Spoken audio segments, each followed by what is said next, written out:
We're here in Sandusky, Ohio. It's the Healing Our Waters Conference, Great Lakes Coalition, to restore the Great Lakes, and it's a culmination of a whole lot of water lovers coming together to address the Great Lakes, but also address infrastructure, address runoff, address algae blooms.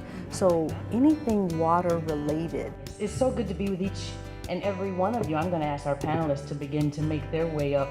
We've done a wonderful job this year of expanding the conversation to be far more inclusive of individuals, particularly from urban centers. We were very deliberate, without apology.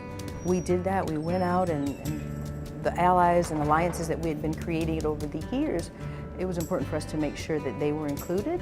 We have a great panel today. We're going to talk about some real urban issues. We wanted again to be very intentional about seeing people of color in front of such a white audience. We hadn't always been successful at doing that, and so we did that, again, very intentionally. Who they were individuals that represented urban centers across the Great Lakes region. So we had E. Mickens out of Toledo, Ohio. We had Ernest Culberson out of Chicago, Illinois.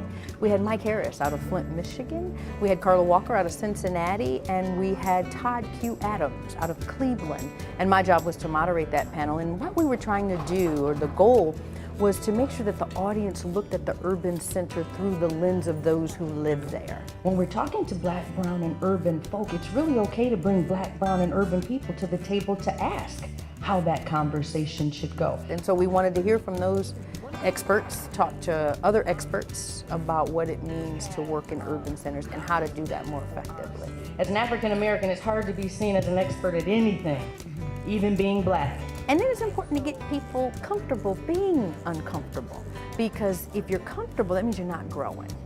And that's a challenge. And so I can't speak to fully all the nuances I could suspect, but it's a new day, thank goodness, in our country. And it's a new day around alliances. It's a new day around resources.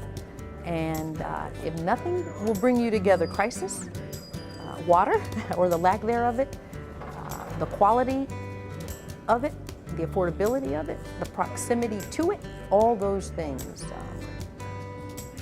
are one of those things that can bring you together. Everybody has to understand that our water in Michigan, in Ohio, Indiana, everybody that touches the Great Lakes, it's like oil in Texas. It is utterly important. It is the future. We talk about messaging. Toledo is an example. When the algae bloom issue broke out, it was the young people on Facebook that told their parents about the algae bloom. And so even the way we message, it was women who not only dealt with the right here and right now, we can't use the water, but what am I going to do later? Do I have to take my kids out? Do I have to worry about, finding a way to sit for my kids, find somebody to take care of my kids? Am I going to lose my job because I can't clean myself? Because, all of these dynamics begin to unfold because you told me not to touch the water. The way we see first responders, it's not necessarily a police officer or a fire truck. If that road is blocked and they can't get to you, the first responder is your neighbor who knows that you're on a ventilator, or that you just had a baby and that you're over there and you need water, or you're a senior citizen. So when I have to drive 50 miles to Ann Arbor to buy water in Toledo, I'm going to buy enough for you too, Miss Bessie, and bring it to you to make sure that you're safeguarded. So rethinking how we look at citizen science, how we look at community empowerment. How do I take this information back to the community and be the voice here for them? And it's so important that we connect water to people, but also connect people's issues and priorities to the water.